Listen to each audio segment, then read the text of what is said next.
계속 하나님께서는 이사야 선지자를 통해서 아하스 시대 때의 믿음 없음, 불신앙, 그럼에도 불구하고 계속 구원해 줄 것이다. 내가 너희를 구원할 것이다. 계속 말씀하십니다. 근데 동시에 하나님께서는 심판도 같이 말씀하십니다. 지금 이사야서 1장부터 그 불신앙에 대한 하나님의 심판과 또 그 심판 가운데 하나님의 자비와 긍휼로 구원하시는 하나님 계속해서 반복해서 나옵니다. 지금 우리 8장에 보면 마헬살랄 하스바스 지난 시간은 하나님께서 지금 남유다를 대적하고 있는 두 나라를 신속하게 아수르에 의해서 망하게 할 것이다. 이건 뭡니까? 대적들을 대적의 손에 붙여서 망하게 함을 통해서 남유다를 구원하실 것이라는 하나님의 은혜의 말씀입니다. 그럼 여기서 할렐루야 하고 끝나면 되는데 또 오늘은요. 구원하신 하나님께서 남유다 백성들에 대해서 하나님의 백성에 대해서 심판을 선언하고 계십니다. 우리 14절하고 15절을 한번 읽어보겠습니다. 시작. 그가 성소가 되시리라. 그러나 이스라엘의 두 집에는 걸림돌과 걸려 넘어지는 반석이 되실 것이며 예루살렘 주민에게는 함정과 올무가 되시리니 많은 사람들이 그로 말미암아 걸려 넘어질 것이며 부러질 것이며 덫에 걸려 잡힐 것이니라. 아멘. 와, 13절에는 만군의 여호와 그를 너희가 거룩하다고 그를 두려워하며 무서워할 자로 삼으라. 그러면서 14절에 그가 성소가 되시리라. 그가 성소가 되신다는 것은 그들과 함께 하시겠다는 겁니다. 계속 임마누엘의 하나님으로 함께 하실 것이라는 겁니다. 대적에서부터 그들을 구원해 내시고 성소가 되셔서 임마누엘의 하나님으로 계속 함께 하신다. 와, 감사한 일 아닙니까? 찬양할 일 아닙니까? 근데 14절에 곧바로 그러나 완전히 대반전이 나옵니다. 이스라엘 두 집, 북이스라엘과 남유다를 말하는 거죠. 여기에 하나님께서 걸림돌과 걸려 넘어지는 반석이 되실 것이랍니다. 걸림돌, 걸려 넘어지는 반석이 뭡니까? 우리가 길을 가다가 돌뿌리에 걸리면 어떡하죠? 빠당 하고 넘어지는 거죠. 하나님이 그렇게 되실 것이랍니다. 그리고 예루살렘 주민에게는 함정과 올무, 함정, 푹 빠지는 거, 예상치 못한 그런 어떤 일들이 발생하는 거, 올무, 그 사냥꾼이 그 짐승을 잡기 위해서 쳐놓은 덫과 같은데 거기에 걸릴 거라는 것입니다. 이건 우리는 어떻게 해석해야 될까요? 만약에 하나님이 그 불신앙 가운데 있는 하나님을 의지하지 않고 다른 것을 의지하는 그런 남유다에 대해서 징계를 하실 것 같으면 그냥 대적들의 손에 의해서 그냥 망하게 해버리시지 왜 구원해 내셨다가 구원한 그들을 또 징계를 하십니까? 하나님 좀 이해가 되지 않는 그런 분 아니십니까? 아니 때리시려면 그럼 처음부터 때리시고 맞게 하시든지 대적들에 의해서 구원해 내셨다가 그 하나님께서 또 친히 또 걸림돌이 되고 함정이 되고 올무가 되게 하셔서 넘어지고 부러지고 잡히게 하시는 이 하나님 우리가 어떻게 해석을 해야 될까요? 그리고 16절에는 하나님이 한 걸음 더 나가십니다. 제가 읽겠습니다. 너는 증거의 말씀을 싸매며 율법을 내 제자들 가운데서 봉함하라. 증거의 말씀 뭡니까? 하나님 지금 오셔서 임마누엘의 하나님 또 마헬살랄 하스바스의 하나님 그리고 너희를 구원해 낼 것이다. 내가 너희와 함께 할 것이다. 두려워하지 말라. 겁내지 말라. 이런 하나님의 예언의 말씀과 율법의 말씀을 싸맨다. 싸매는 건요. 이렇게 줄러서 꽁꽁 매는 겁니다. 한마디로 말하면 하나님이 짐 싸는 겁니다. 짐 싸라. 여기 같이 못하겠다. 여기 더 이상 있지 못하겠다. 짐 싸라 가자. 그리고 봉함하는 것은 뭡니까? 봉함. 밀봉입니다. 밀봉. 봉인. 봉인한다는 게 뭡니까? 아무도 못 보도록 막아버린다는 것입니다. 자, 이게 얼마나 큰 재앙인지 여러분 한번 생각해 보십시오. 하나님이 말씀을 가리워 버리십니다. 말씀을 못 보게 하십니다. 말씀을 거두어 가버리십니다. 이들은 하나님의 백성인데 하나님이 말씀을 밀봉해 버리시고 말씀을 봉인해 버리시면요 어떻게 될까요? 하나님은 무엇으로 일하십니까? 하나님이 찾아오시면 하나님의 백성들에게 뭘 하십니까? 말씀을 하시죠. 근데 하나님 말씀을 이제 안 하시겠다는 겁니다. 하나님이 창조의 능력이 무엇을 통해 나타납니까? 말씀을 통해 나타나죠. 하나님이 하나님의 백성들을 구원하실 때 무엇을 먼저 보내십니까? 말씀을 먼저 보내셔서 건져내시고 구원하십니다. 하나님이 인도하실 때 무엇으로 인도하십니까? 말씀으로 인도하십니다. 그러니까 하나님이 이제 내가 너희와 함께하지 않겠다. 너희에게 그 어떤 은혜도 베풀지 않겠다라고 하나님이 선언을 해버리시는 겁니다. 여기 보면 너는이라는 데 있는데 그 14절에 그는 여호와 하나님이시고요. 16절에 너는요, 이사야의 제자들에게 하는 말입니다. 그리고 17절에 나가 있는데 내가 이사야입니다. 하나님께서 이사야를 통해서 이제 이스라엘 백성들에게 더 이상 말씀으로 함께하지 않겠다. 짐 싸고 막아버리고 아무도 보지 못하게 하라라고 선언을 해버리십니다. 그러면 하나님께서는 왜 이 남유다 하나님의 언약 백성들에게 말씀을 거두어 가실까요? 누구에게 그 원인이 있겠습니까? 하나님은 믿지 않는 이들에게 계속 찾아오셔서 지금 계속 말씀하시죠. 안 믿는데도 내가 너희를 구원할 것이다. 내가 이렇게 구원할 것이고 내가 너희를 지금 괴롭히고 일어나는 대적들을 내가 이렇게 망하게 할 것이다. 신속하게 망하게 할 것이다. 나를 믿어라. 그런데 안 믿습니다. 그러면 이제 하나님 마음이 상하셔서 말씀을 싸매고 봉인하고 이제 말씀을 떠나가 버리십니다. 그 책임은 누구에게 있습니까? 원인은 누구에게 있습니까? 남유다 백성들에게 있습니다. 첫 번째가요, 하나님의 구원을 믿지 않는 불신앙 때문입니다. 아하스 왕 지금도 안 믿습니다. 여전히 안 믿고 있습니다. 그리고 두 번째는요, 하나님의 말씀을 듣기 싫어합니다. 하나님 하면서 그 선지자들이 와가지고 하나님 말씀을 대언할 때에는 듣는 척은 합니다. 근데 마음으로는요, 패역한 마음으로 하나님을 거절합니다. 마치 그 패역한 자녀들이 그 사랑하는 자녀들에게 이렇게 해라 저렇게 해라 권면하는 부모의 말씀을 무슨 잔소리로 듣기 싫어하는 것처럼 이들도 하나님의 말씀을 마음으로부터 거절하고 듣기 싫어합니다. 그리고 세 번째 이유가 있습니다. 이들이 첫 번째와 두 번째 이유로 인해서 하나님의 앞으로 계속 말해봐야 소용이 있을까요, 없을까요? 소용없습니다. 기가 막히고요. 만물이 닫혔기 때문에 아무리 하나님이 찾아오셔서 말씀해 보셔야 그들에게 말씀의 효력이 발생이 안 되는 겁니다. 그래서 하나님이 아예 짐 싸서 떠나가 버리시는 겁니다. 이사야 6장 9절입니다. 여호와께서 이르시되 가서 이 백성에게 이르기를 너희가 듣기는 들어도 깨닫지 못할 것이요 보기는 보아도 알지 못하리라. 이들의 상태를 하나님은 이미 아시고요. 이사야 6장에서 하나님께서는 이미 말씀하셨습니다. 자, 그러면 다시 첫 번째 질문입니다. 아니 이런데 하나님은 이들에게 징계를 하시고 그냥 또 심판을 하실 것 같으면 처음부터 그냥 대적들의 손에 내어줘 버리지 왜 그 대적들의 손에서 남유다를 구원하십니까? 궁금하지 않으십니까? 누구를 위했을까요? 정답을 알려드릴게요. 남유다에 아직 남아있는 그 하나님의 사람들을 구원하시기 위해서입니다.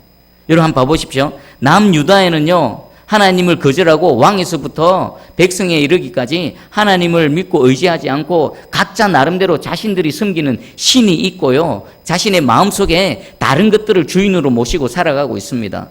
그런데 하나님께서는 언약에 신실하셔서 하나님의 언약을 지키기 위해서 위기 가운데 있는 그들에게 찾아오셔서 말씀하시는데 이들은 여전히 듣지 않습니다. 이들은 하나님의 은혜, 구원의 은혜를 입을 아무런 자격도 없고 스스로 그것을 거절해 버립니다. 그런데 하나님은요, 속도 없으신 하나님께서는요, 그들을 구원해 내십니다. 누구 때문에요? 남유다에 아직 하나님을 믿고 의지하고 있는 하나님의 남아있는 사람들을 위해서입니다. 여러분들, 이 하나님의 일하심이 깨달아지십니까? 지금 하나님은 계속 이렇게 일해 오시고 있습니다.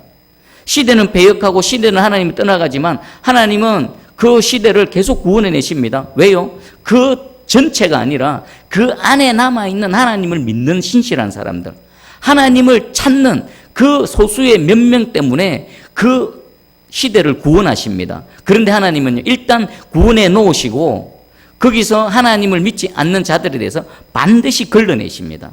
반드시 걸러내시고 계속해서 남는 자들, 남아있는 자들을 계속 추려나가십니다.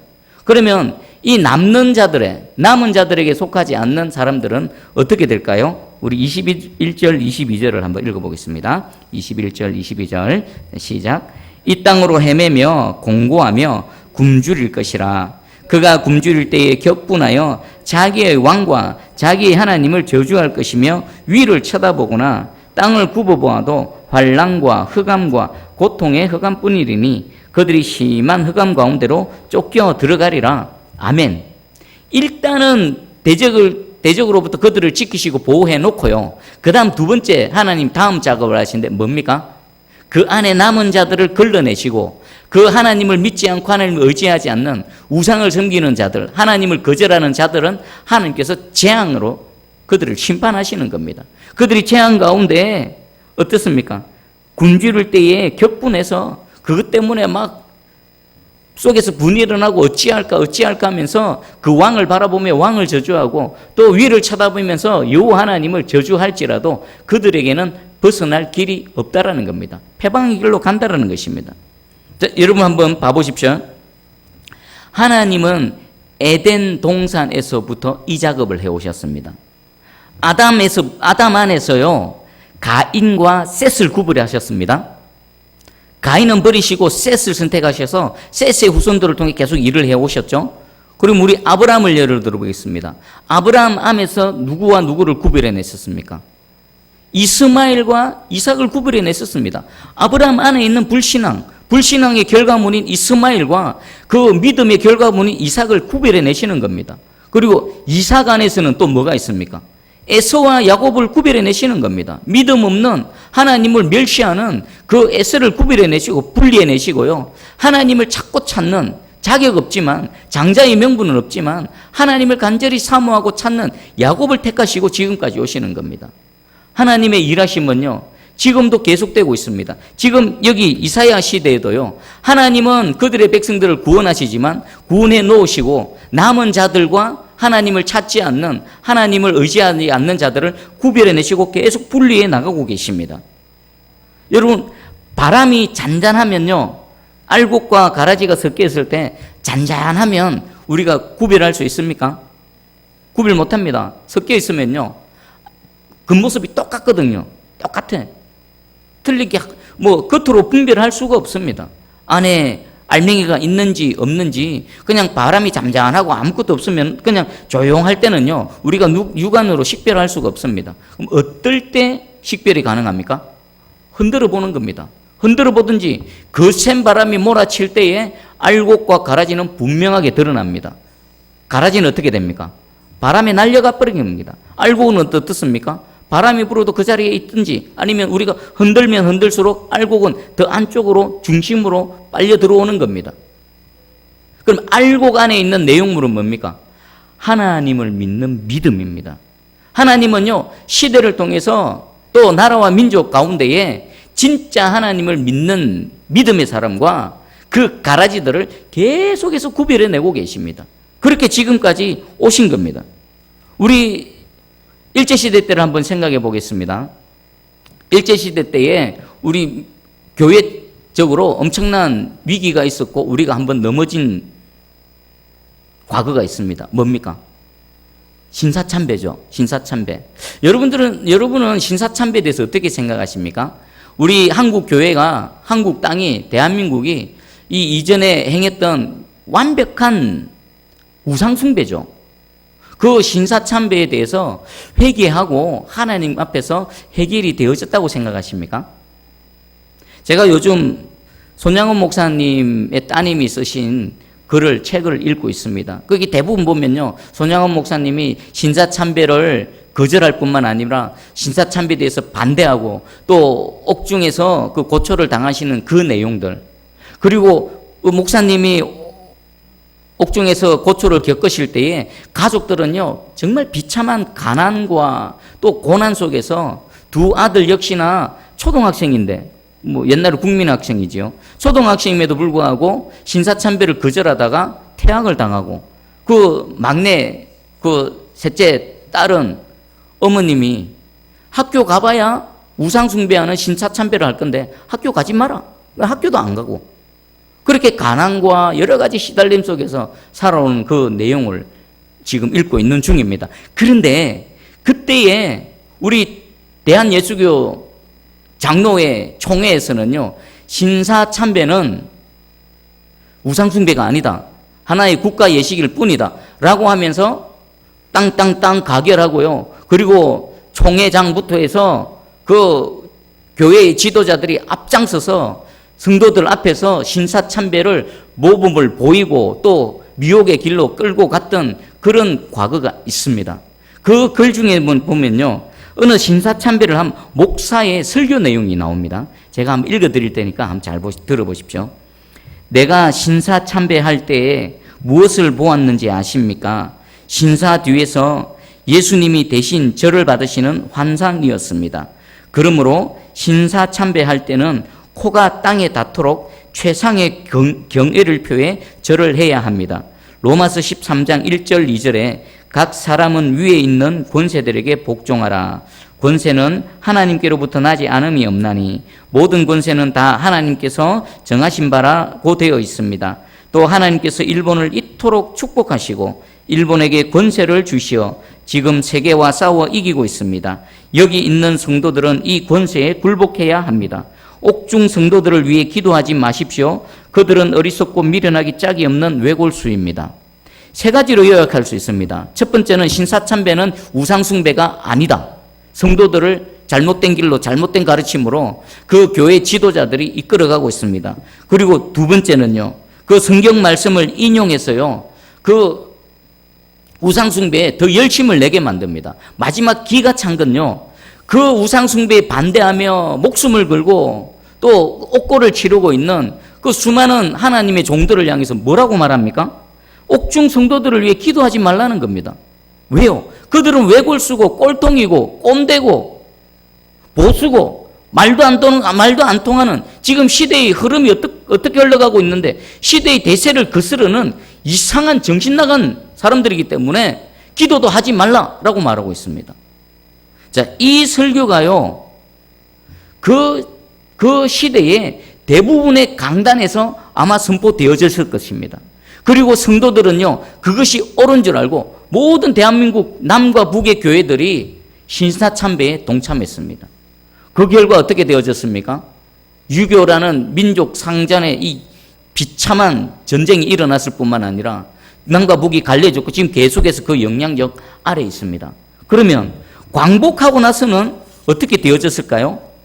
이들이 광복되고 난 이후에는 자신의 죄를 돌이키고 뉘우치고 또 그 신사참배를 거절했던 저항했던 그분들의 명예가 회복되어지고 그렇게 했을까요?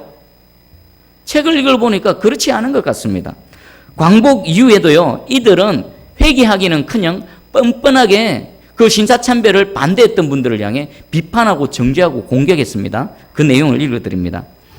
목사들은 하나 둘 감옥으로 끌려가고 이 나라의 모든 교회가 문을 닫아야 할 판국이던 것을 우리가 심사참배까지 해가며 교회를 살려냈고 일제의 탄압에도 불구하고 지금까지 교회를 이끌어왔다. 이러한 우리에게 신사참배 앞잡이라고 매도하는 것은 당치 않다. 자, 하나님이 이 얘기를 들으시면요, 뭐라고 말씀하실까요? 그래, 네가 고생했다, 네가 수고했네, 신사참배 거절하고 거기서 대항하고 교회를 내팽개치고 그 감옥에서 죽어간 그들이 잘못되어졌고 너희가 신사참배하면서까지 교회를 지켜낸 너희가 참 잘했다. 하나님 그렇게 칭찬하시겠습니까? 이들은 화인 맞은 양심입니다.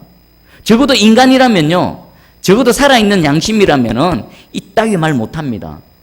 어디 감히 머리를 쳐들고 이런 말을 합니까? 하나님 앞에 꼬꾸라져서 비록 그때는 목숨을 구원하기 위해서 막 고문, 그 견디기 힘든 고문 때문에 그랬다면 하나님 앞에 정직하게 내어놓고 회개하고 그리고 옥중에서 신사참배를 거절하면서 신앙의 절개를 지켰던 사람 앞에 머리를 조아리고 무릎 꿇고 사죄해야 되지 않습니까? 그럼에도 불구하고요, 신사참배하는 동안이나 광복되어지고 나서 그 이후에나 저는요, 한국교회는 진실된 이 우상숭배에 대한 죄악을 하나님 앞에 회개하지 않았다고 봅니다. 왜 그러냐? 그 사람들이 그대로 한국교회 지도자가 되고요, 계속해서 한국교회 성도들을 이끌어 왔다는 것이 그것이 한 증거입니다. 고난받았던 분들은요, 여전히 고난받고 시대가 바뀌었음에도 불구하고 그들은 이상한 사람 취급당하고 있습니다. 여러분, 그러면 오늘날 한번 봐보십시오. 지금의 대한민국 어떻습니까?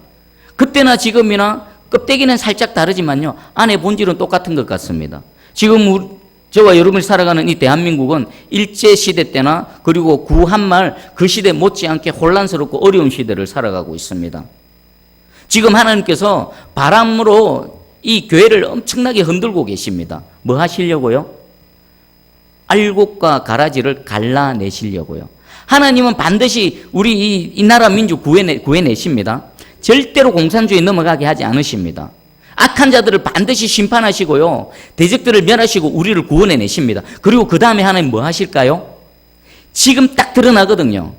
누가 알곡인지, 누가 가라지인지, 누가 믿음이 있는지, 누가 짜간지 하나님은 다 갈라내고 계십니다. 우리를 대적의 손에서 구원하시고 난 이후에 하나님은 지금 이 이스라엘 시대 때에 남유다에게 하셨던 그 작업을 분명히 하실 것입니다. 그러면 지금 이 시대를 이 바람이 흔들리고 있는 그 센 바람이 몰아치고 있는 이 순간에 저와 여러분 어떻게 살아가야 될까요? 정신 바짝 차리고 내가 어디에 서야 될지를 잘 알고 그 자리에 줄을 서야 된다는 것입니다. 여러분 어디에 서 계십니까? 지금 어디에 마음을 두고 계십니까? 근데 분명한 건요, 모르긴 몰라도 협박하고 위협하고 큰 소리 치는 쪽보다는요, 항상 핍박당하고 환난당하고 억울함 당한 사람들이요, 하나님 편에 서 있을 가능성이 아주 높습니다. 기득권을 유지하면서 기득권 세력에 붙어서 큰 소리 치는 세력들이 오히려 가라지일 가능성이 아주 높습니다. 지금 돌아가는 판을 한번 봐보십시오. 요구도 묻고 예수 그리스도의 그 믿음을 지키기 위해 또 하나님 나라 공의를 위해서 지금 핍박당하는 사람들이 있습니다. 여러분들 그들을 위해서 기도하시기 바랍니다. 기득권 청에 들러붙어서 그 하나님의 의를 외치는 자들을 핍박하는 그들 옳다고 하지 마시고요. 여러분 정확하게 말씀으로 이 시대를 분별하시기 바랍니다. TV 틀고요, 신문 그거 봐갖고는 여러분 다 속습니다. TV 뉴스 그거 전부 거짓말입니다. 신문 펼쳐봐 보십시오. 정확하게 진실을 알리지 않습니다. 여러분 말씀으로 시대를 보시고 과연 어느 쪽에 서는 게 하나님 편에 서는 것인가? 지금 이 조만간에 이 상황은 해결될 겁니다. 북한의 김정은이 하나님 두드려 잡으실 것입니다. 그리고 이 땅에 있는 그 좌파 공산주의자들 다 솎아내실 것입니다. 그리고 나서 알곡과 가라지에 대한 하나님의 또 다른 작업이 시작될 겁니다. 이때 저와 여러분 우리 새순교회 한국교회가 또 모든 성도들이 정신 차리고 깨어나서 이 말씀을 통해서 하나님께서 하시는 일하심의 원리를 깨달아 알고 이후에 닥쳐올 재앙 가운데 믿음으로 굳건히 서서 하나님의 편에 서 계셔서 저와 여러분 하나님의 그 영광 나타내는 우리 모두 되기를 주님의 이름으로 축복합니다.